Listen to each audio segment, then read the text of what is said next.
तो दोस्तों आज हम पढ़ने वाले हैं क्लास 9 ज्योग्राफी का चैप्टर नंबर 2 जिसका नाम है फिजिकल फीचर्स ऑफ इंडिया। तो जो हमारी इंडिया है उसके अंदर हमें कई सारे फीचर्स देखने को मिलते हैं, जैसे कहीं पर प्लेन लैंड्स है, वैलीज हैं, हिली रीजन्स है, प्लेटूज है, नदियां हैं, पहाड़ है, झरने हैं, आइलैंड्स हैं और कहीं पर बड़े बड़े रेगिस्तान हैं। और यही नहीं, इनके अलावा जो हमारी इंडिया है उसके अंदर हमें कई सारी खूबसूरत जगह देखने को मिलती है। तो हम कह सकते हैं कि जो हमारी इंडिया है वो एक डिफरेंट लैंडफॉर्म्स वाली एक बड़ी कंट्री है। तो जो हमारा चैप्टर है फिजिकल फीचर्स ऑफ इंडिया, इसमें हम इन्हीं में ऐसे कुछ फीचर्स को पढ़ने वाले हैं, जैसे कि the Himalayan mountain, the northern plains, the Indian desert, the peninsular plateau, coastal plains और आइलैंड्स। इन सब के बारे में हम इस चैप्टर में पढ़ने वाले। तो चलिए स्टार्ट करते हैं।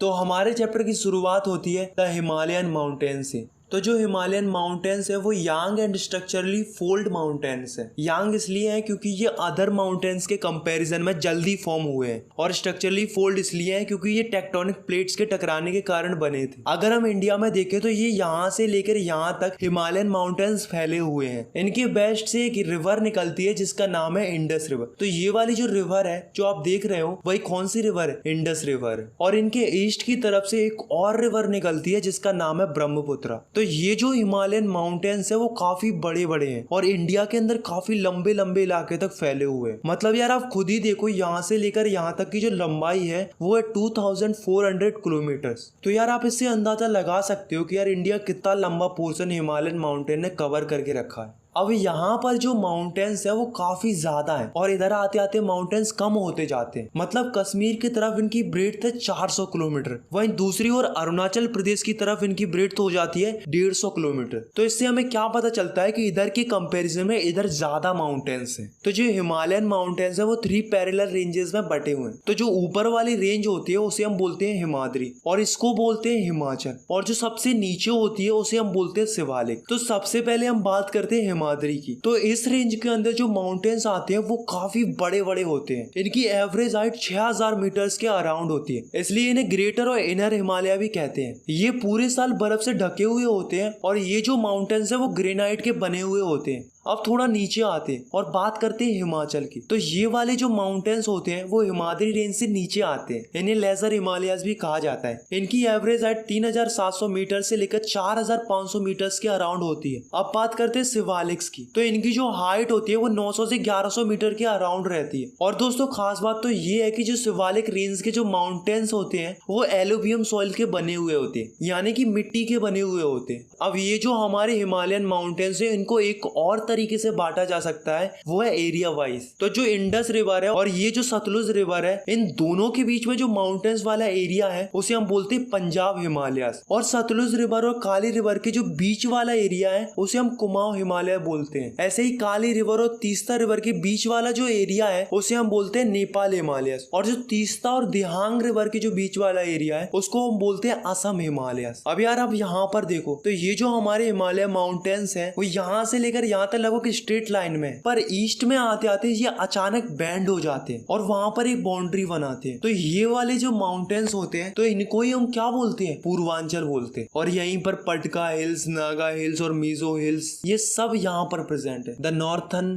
प्लेन। तो ये जो नॉर्थर्न प्लेन है वो 3 नदियों के कारण बना है, Ganga, Brahmaputra and Indus river. तो ये जो पूरा नॉर्थर्न प्लेन है वो एलुवियम सॉइल से बना हुआ है। यहाँ पर बारिश काफी अच्छी होती है जिसके कारण यहाँ पर फसल भी काफी अच्छी होती है। नॉर्थर्न प्लेन अप्रोक्सीमेटली 2400 किलोमीटर तक लंबा है और अप्रोक्सीमेटली 240 से 320 किलोमीटर तक चौड़ा है। तो ये जो नॉर्थर्न प्लेन्स है उसे हमने 3 पार्ट्स में डिवाइड करके रखा है। पहला है पंजाब प्लेन, दूसरा है गंगा प्लेन और तीसरा है ब्रह्मपुत्र प्लेन। तो दोस्तों आपको तो पता ही है कि यहाँ से इंडस रिवर निकलती है और इंडस रिवर निकलने के कारण ही यहाँ पर पंजाब प्लेन बना है। ऐसे ही गंगा प्लेन गंगा रिवर के निकलने के कारण से बना है और जो ब्रह्मपुत्र प्लेन है वो ब्रह्मपुत्र रिवर के निकलने के कारण से बना है। अब जो हमारा नॉर्थर्न प्लेन है उसको हम एक और तरीके से डिवाइड कर सकते हैं। तो वो कैसे कर सकते हैं, चलिए देखते हैं। तो जैसा कि आप सभी को पता ही है कि जो सबसे नीचे वाली जो माउंटेन रेंज होती है उसको हम क्या बोलते हैं? शिवालिक रेंज बोलते हैं। मतलब ये वाली जो रेंज रेंज होती है उसे हम शिवालिक रेंज बोलते हैं। अब जैसे ही शिवालिक रेंज खत्म होती है तो ये वाला जो रीजन होता है उसे हम भाबर कहते हैं। अब इससे थोड़ा और नीचे आते हैं तो इस रीजन को बोलते हैं तेराई। अब इससे थोड़ा और नीचे आते हैं तो इसको बोलते हैं भांगर, और जो आखिरी बचता है उसको हम बोलते हैं खादर। तो जो भाबर वाला रीजन होता है वो 6 से लेके 12 किलोमीटर तक चौड़ा होता है। भाबर वाले रीजन में आपको कई सारे पत्थर देखने को मिल जाएंगे जिन्हें हम पेबल्स कहते हैं। अब जो तेराई वाला रीजन होता है वो काफी मैरसी रीजन होता है, मतलब कीचड़ वाला इलाका होता है, और इस जगह पर काफी ज्यादा घने घने जंगल पाए जाते हैं। थर्ड है भांगर। तो ये वाला जो रीजन होता है वो एलुवियम सॉइल से बना हुआ होता है। ये नॉर्थर्न प्लेन का सबसे बड़ा वाला रीजन है। इस रीजन के अंदर आपको कई सारे छोटे छोटे पत्थर देखने को मिल जाएंगे जिनको हम कंकड़ कहते हैं। अब जो लास्ट बचा है खादर रीजन, वहां पर कोई भी कंकड़ और पत्थर जैसी चीजें देखने को नहीं मिलेंगी। वहां की जो जमीन है वो काफी ज्यादा फर्टाइल है, इसलिए जो खादर वाला रीजन है वो काफी ज्यादा अच्छा है खेती बाड़ी के लिए। The peninsular plateau. तो दोस्तों पहले तो ये समझ लो कि प्लेट्यू क्या होते हैं। तो प्लेट्यू ऐसी फ्लैट जमीन होती है, वो नॉर्मल लैंड के कंपैरिजन में ऊपर उठी हुई होती है। जैसे कि आप इस डायग्राम में देखो, यहाँ पर जो जमीन है वो नॉर्मल है और ये वाली जो जमीन है वो नॉर्मल लैंड से ऊपर की ओर उठी हुई है। तो इसको हम क्या बोलेंगे? प्लेट्यू बोलेंगे। अब मान लो ऐसी कोई जगह है जो 3 साइड से पानी से घिरी हुई है और एक साइड से जमीन से लगी हुई है, तो ऐसी जगह को हम क्या बोलते हैं? पेनिनसुला बोलते हैं। अब दोस्तों आपने एक चीज नोटिस की होगी कि जो हमारी इंडिया है उसका ये वाला जो पोर्शन है, मतलब ये वाला जो पोर्शन है वो जमीन से ऊपर की ओर उठा हुआ है और 3 साइड से पानी से और एक साइड से जमीन से लगा हुआ है, इसलिए हम इसे क्या बोलते हैं? पेनिनसुला प्लेट्यू बोलते हैं। अब ये जो पेनिनसुला प्लेट्यू है इसके बीच से एक रिवर निकलती है जिसका नाम है नर्मदा रिवर। तो ये जो नर्मदा रिवर है इसके नॉर्थ में जो प्लेट्यू है उसे हम बोलते हैं सेंट्रल हाईलैंड्स, और जो नर्मदा रिवर के साउथ की तरफ है उसको हम बोलते हैं डेक्कन प्लेट्यू। मतलब जो हमारा पेनिनसुला है वो 2 पार्ट्स में डिवाइड है। अब जो नर्मदा रिवर है वो विंध्या रेंज और सतपुरा रेंज के बीच से बहती है। अब ये वाली जो जगह है यहाँ पर अरावली हिल्स है।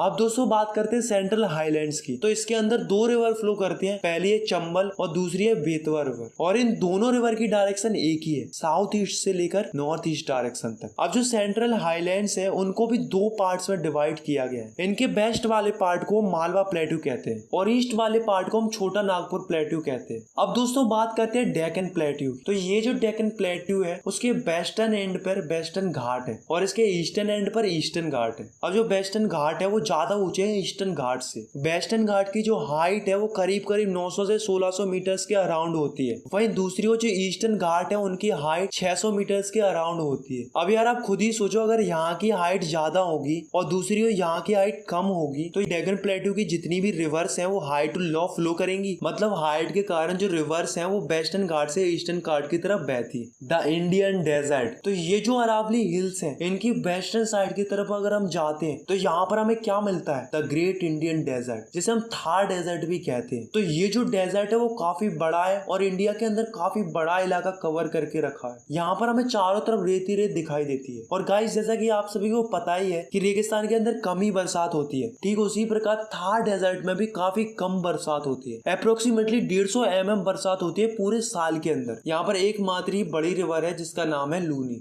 अब दोस्तों बात करते हैं कोस्टल प्लेन्स की। तो ये जो कोस्टल प्लेन्स हैं वो अरेबियन सी से बे ऑफ बंगाल तक है। तो जो कोस्टल प्लेन्स वेस्ट की तरफ है तो उन्हें हम क्या बोलते हैं? वेस्टर्न कोस्ट बोलते हैं, और जो ईस्ट की तरफ है उन्हें हम क्या बोलते हैं? ईस्टर्न कोस्ट बोलते हैं। अब ये वाले जो ईस्टर्न कोस्ट है वो ज्यादा वाइड है as compare to western coast की, क्योंकि ज्यादातर रिवर ईस्टर्न कोस्ट की तरफ ड्रेन होती है। अब जो वेस्टर्न कोस्ट है उसे 3 हिस्सों में बांटा गया है। पहला है कोंकण कोस्ट, और दूसरा है कन्नड़ प्लेन, और तीसरा है मालाबार कोस्ट। सिमिलरली जो ईस्टर्न कोस्ट है उसे भी 2 हिस्सों में बांटा गया है। तो जो नॉर्थ की तरफ है उसे हम नॉर्थर्न सरकार कहते हैं, और जो साउथ की तरफ है उसे हम कोरोमंडल कोस्ट कहते हैं। अब जो लास्ट है वो है द आइलैंड। तो जो इंडिया है उसके 2 ग्रुप्स ऑफ आइलैंड है। तो जो फर्स्ट आइलैंड ग्रुप है वो है लक्षद्वीप आइलैंड जो कि अरेबियन सी के अंदर है, और दूसरा आइलैंड ग्रुप है वो है Andaman and Nicobar island group जो कि वे ऑफ बंगाल में लोकेटेड है। तो पहले हम बात करते हैं लक्षद्वीप आइलैंड्स की। तो ये वाले जो आइलैंड्स होते हैं इनका नाम पहले लेकाडाइप, मिनीकॉय, अमिनडीबी था, पर बाद में 1973 में इन सब आइलैंड्स का नाम बदलकर लक्षद्वीप आइलैंड्स कर दिया गया। लक्षद्वीप आइलैंड्स का total geographical area 32 square kilometre, और जो लक्षद्वीप आइलैंड की जो कैपिटल है वो है कावारत्ती। अब बात करते हैं अंडमान एंड निकोबार आइलैंड्स की। अब जो आइलैंड्स नॉर्थ की तरफ है उन्हें हम बोलते हैं अंडमान आइलैंड्स, और जो आइलैंड साउथ की तरफ है उन्हें हम बोलते हैं निकोबार आइलैंड्स। तो जो अंडमान एंड निकोबार आइलैंड्स है वहां पर काफी ज्यादा घने घने जंगल पाए जाते हैं। और तो और दोस्तों यहाँ पर एक ऐसा आइलैंड भी है जहाँ पर आज भी एक एक्टिव वोल्केनो है। तो जो हमारे फीचर्स हैं इंडिया के वो काफी ज्यादा रोल प्ले करते हैं हमारे लिए। जैसे कि जो प्लेटू होते हैं उनसे हमें काफी सारे मिनरल्स मिलते हैं, और जो हमारे हिमालयन माउंटेन्स है वो हमें प्रोटेक्ट करते हैं ड्राई और कोल्ड विंड से। और जो हमारे नॉर्थर्न प्लेन्स है वहां पर काफी अच्छी